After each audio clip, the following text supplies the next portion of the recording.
اعوذ باللہ من الشیطان الرجیم بسم اللہ الرحمن الرحیم۔ میری محترم ماؤں اور پیاری بہنوں، السلام علیکم۔ آج ہم انشاءاللہ تلاوت کریں گے سورہ نساء کی، اور سورہ نساء کی آیت نمبر 99 اور 100۔ 99 یعنی 99 اور 100 انشاءاللہ تلاوت کریں گے۔ اس سے پہلے چینل کو سبسکرائب کریں اور بیل کے آئیکن کو پریس کریں تاکہ اگلی ویڈیو آپ کو آسانی سے ملتی رہیں۔ تو شروع کرتے ہیں آج کا سبق۔ اعوذ باللہ من الشیطان الرجیم بسم اللہ الرحمن الرحیم۔ فَأُولَئِكَ پس وہی تو ہے، عسى اللہ، عسى قریب ہے، امید ہے اللہ، ان یعفو یہ کہ معاف کر دے، عنہم ان کو، وکان اللہ اور ہے اللہ، عفوا غفورا معاف کرنے والا، بخشش کرنے والا۔ اب اس آیت میں اللہ تعالیٰ کہتا ہے، جو کہ پچھلی آیتوں سے منسلک ہے، جس میں اللہ تعالیٰ نے کہا تھا کہ جو کوئی کافروں کی حکومت میں رہے اور ادھر اپنے دین کے مطابق زندگی نہ گزار سکے کافروں کے خوف اور ڈر کی وجہ سے، تو ان لوگوں کو چاہیے کہ وہ ادھر سے ہجرت کریں، اللہ کی رضا کے لیے ادھر سے نکلے، کیونکہ ادھر وہ اللہ کی عبادت اور اللہ کے اصولوں کی، اللہ کے حکموں کی تعمیل نہیں کر سکتے، جہاد کی تعمیل نہیں کر سکتے، نماز روزہ زکوٰۃ آسانی سے ادا نہیں کر سکتے، قرآن کی تلاوت آسانی سے نہیں کر سکتے، تو ان کو اللہ کا حکم ہے کہ وہ ادھر سے نکلے۔ اگر وہ نہیں نکلیں گے تو ان کا ٹھکانہ ہے جہنم۔ اور پھر اللہ تعالیٰ نے کہا کہ کچھ لوگ ایسے ہیں جو کہ کمزور ہیں، مردوں میں سے، عورتوں میں سے اور بچوں میں سے، تو وہ چونکہ ہجرت نہیں کر سکتے، مردوں میں سے کمزور جیسے کہ کوئی معذور ہو، جیسے اندھے ہو، لنگڑے ہو وغیرہ، تو اور عورتیں بھی ایسی ہوتی ہیں کہ وہ کچھ نہیں کر سکتی، باہر نہیں نکل سکتی، اور اسی طرح بچے بھی استطاعت نہیں رکھ سکتے اور نہ ہی ان کو راستے معلوم ہوتے ہیں۔ تو اس لیے ایسے لوگوں کے لیے اللہ تعالیٰ کہتا ہے کہ ان پر جو ہے معافی ہے، ان کے لیے جہنم پھر نہیں، اگر وہ نہیں نکل سکتے، مجبور ہے تو وہ نہیں نکل سکتے، جیسے کہ وہ معاف ہے۔ جیسے کہ وہ مکہ میں کچھ لوگ تھے مجبور، ان کے لیے پھر اللہ نے جہاد کا حکم دیا تھا رسول پاک صلی اللہ علیہ وسلم اور صحابہ کرام کو کہ جاؤ اور ان کو ادھر سے نکالو۔ ہاں، وہ یہ ہے کہ وہ ادھر بیٹھ کے اللہ سے دعا کرتے رہیں کہ ہمارے لیے کوئی سبب بنائے، جس طرح ان لوگوں نے مکہ میں جو کمزور لوگ تھے، عورتیں تھیں اور بچے تھے، تو وہ جو ہے دعائیں کر رہے تھے اللہ سے کہ ہمارے لیے کوئی ذریعہ بنا دے کہ یہ لوگ ظالم ہیں اور ہمیں ادھر سے نکال دیں، ہم اللہ کی عبادت آزادی سے نہیں کر سکتے، یہ لوگ تنگ کرتے ہیں۔ تو اللہ نے پھر رسول پاک صلی اللہ علیہ وسلم کو حکم دیا کہ جہاد کرو اور ان بچوں، عورتوں اور معذور لوگوں، مردوں کو اور کمزور مردوں کو یعنی بوڑھوں کو ادھر سے نکالو۔ تو اسی طرح ان کے لیے اگر کوئی راستہ نہیں بنتا، تو کیونکہ ان کے راستوں کا بھی ان کو نہیں معلوم ہوتا، تو ایسے لوگوں کے لیے پھر معافی ہے۔ ان کے لیے اس آیت میں پھر اللہ تعالیٰ کہتا ہے کہ امید ہے اللہ معاف کرے ان کو، ان کمزور لوگوں کے لیے ہے کہ امید ہے، قریب ہے کہ اللہ معاف کرے ان کو۔ اللہ بڑا معاف کرنے والا اور بخشنے والا ہے، جیسے کہ ادھر معاف کرنے والا بھی آیا ہے، بخشنے والا بھی آیا ہے۔ تو میں نے پہلے بھی بتایا تھا کہ معافی جو اللہ کرتا ہے وہ اس دنیا کی معافی کر دیتا ہے، آخرت کی بخشش نہیں ہوتی، بخشش آخرت کی ہوتی ہے۔ تو اس میں اللہ تعالیٰ نے بخشش کا بھی کہا ہے،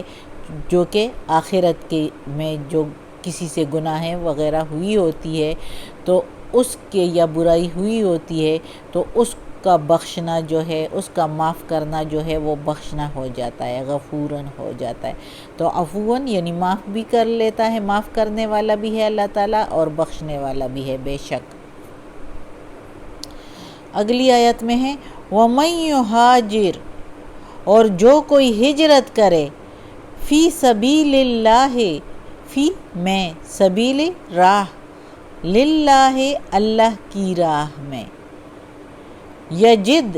پائے گا، فی الارض زمین میں، مراغمن قیام کی جگہ، کثیرا و بہت، وسع اور کسائش۔ اور جو کوئی ہجرت کرے اللہ کی راہ میں پائے گا زمین میں قیام کی جگہ بہت اور کسائش بھی پائے گا۔ وَمَن يَخْرُجْ، اور جو کوئی نکلے، مِن بَیْتِهِ اپنے گھروں سے، من سے، بیت گھر، ہی اس کے، یعنی اس کے اپنے گھروں سے وہ نکلے، مہاجرن ہجرت کرے، الی اللہ طرف اللہ کے، ورسولہ اور اس کے رسول کے، اور رسول ہی اس کے، ثم پھر، یدرکہ آ پکڑے اس کو، یدرکہ الموت موت آ پکڑے اس کو، فقد پس تحقیق یعنی پس کنفرم ہو گئی بات، لکھی گئی بات، لکھ دی گئی، وقع قائم ہو گیا، اجرہ اجر اس کا، علی اللہ اوپر اللہ کے، یعنی جو کوئی ہجرت کرے طرف اللہ کے اور اس کے رسول کے، پھر آ پکڑے اس کو موت، پس تحقیق واقعہ ہو گیا اجر اس کا اوپر اللہ کے، اللہ کے اوپر اس کا اجر قائم ہو گیا، واقعہ ہو گیا، یعنی ضرور لازم ہو گیا۔ وَكَانَ اللَّهُ، اور ہے اللہ، غفور الرحیم، بخشنے والا مہربان، بے شک بخشنے والا مہربان۔ اب اس آیت میں اللہ تعالیٰ کہتا ہے، انہی آیتوں کے ساتھ منسلک ہے جو پچھلی آیتیں ہم نے پڑھی تھی، کہ جو کافروں کے حکومت کے اندر رہیں تو وہ ہجرت کریں، اور جو ہجرت نہیں کرے گا تو اپنی دنیا کی زندگی کے لیے، یعنی ادھر کے بہت لوگ ایسے ہوتے ہیں کہ ادھر مسلمان ہو جاتے ہیں اور پھر ادھر بڑی مشکل سے رہ رہے ہوتے ہیں اور ہجرت نہیں کرتے، اور کچھ ایسے ہوتے ہیں جو کمانے کے لیے ادھر جاتے ہیں اور کمائی کرنے کے لیے جو ہے دنیا کی زندگی کے لیے ادھر سے ہجرت نہیں کرتے اور بڑی مشکل سے زندگی اس طرح گزارتے ہیں کہ یعنی اسلامی اصولوں کو جو ہے وہ پورا نہیں کرتے، یعنی نہ نماز، روزہ، زکوٰۃ، قرآن کی تلاوت، اذان وغیرہ نہیں دے سکتے، تو ایسی جگہوں پر وہ جب پھر بھی رہتے ہیں تو وہ اللہ کی نافرمانی ہے۔ تو اور جو کوئی ہجرت کرے ادھر سے، یعنی نکلے اللہ کی رضا کے لیے، اللہ کی راہ میں، تو وہ زمین پر پائے گا بہت قیام، بہت جگہ پائے گا رہنے کے لیے بھی، اور بہت کسائش بھی پائے گا، کیونکہ وہ اللہ کے لیے ادھر سے نکلے گا، ادھر کی روزی کو اور سب کچھ کو چھوڑے گا، تو اللہ ادھر کہیں اور جائے گا تو ادھر بھی اللہ اس کو دے دے گا بہت کچھ۔ اور جو کوئی نکلے گا اللہ کی راہ میں اپنے گھر سے اللہ کی طرف اور اس کے رسول کی طرف ہجرت کر کے، پھر وہ اس کو راستے میں موت آ جائے، اگر اس پر موت بھی آ جائے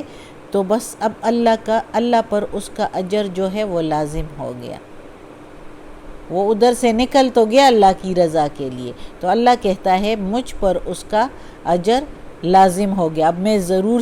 اس کو اجر دوں گا اور اس کو جنت میں ڈالوں گا۔ اللہ بڑا بخشنے والا مہربان ہے۔ اب ادھر دیکھو کس طرح اللہ تعالیٰ کہتا ہے، اللہ کتنا خوش ہوتا ہے کہ میرا بندہ میرے لیے ہجرت کرتا ہے، تو جب ہجرت کر کے اس نے قدم ہی لے لیا ہجرت کے لیے اور پھر اس کو موت آ گئی راستے میں، تو وہ بخشا گیا۔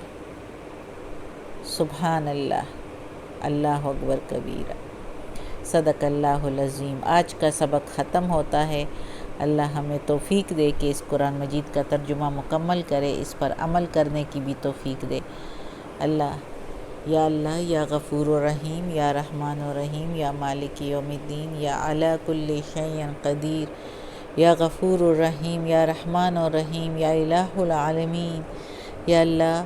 ہمیں، ہمارے والدین کو، ہماری اولاد کو، ہمارے بھائی بہنوں کو، ہمارے گھر والوں کو، میری استانی آپی جان کو، ہمارے رشتہ داروں کو، کل مومن مسلمانوں کو یا اللہ جنت فردوس میں جگہ عطا فرما، دوزخ کے عذاب سے بچا یا اللہ، قبر کی سختی اور وقت نزاع کی سختی آسان فرما یا اللہ۔ یہ جو سبق ہم نے پڑھا ہے، تلاوت کی ہے، اس کے زیر زبر پیش میں کوئی غلطی ہوئی ہو، اس کے ترجمے میں کوئی غلطی ہم سے ہوئی ہو یا تفسیر میں، تو ہمیں معاف کر دے یا اللہ۔ ہم نہ سمجھ ہے، ہمیں اتنا علم نہیں ہے یا اللہ، ہم بہت کمزور ہیں، ہمیں کسی امتحان میں مت ڈالنا یا اللہ، ہم تیرے امتحان کے قابل نہیں ہیں یا اللہ۔ ہم بہت کمزور ہیں، ہماری بیماریاں، تکالیف، پریشانیاں ہم سے دور کر دے اور ہمیں عافیت والے معاملات دے، اور یا اللہ ہمیں اپنے نیک اور صالح لوگوں میں شامل کر دے۔ آمین ثم آمین۔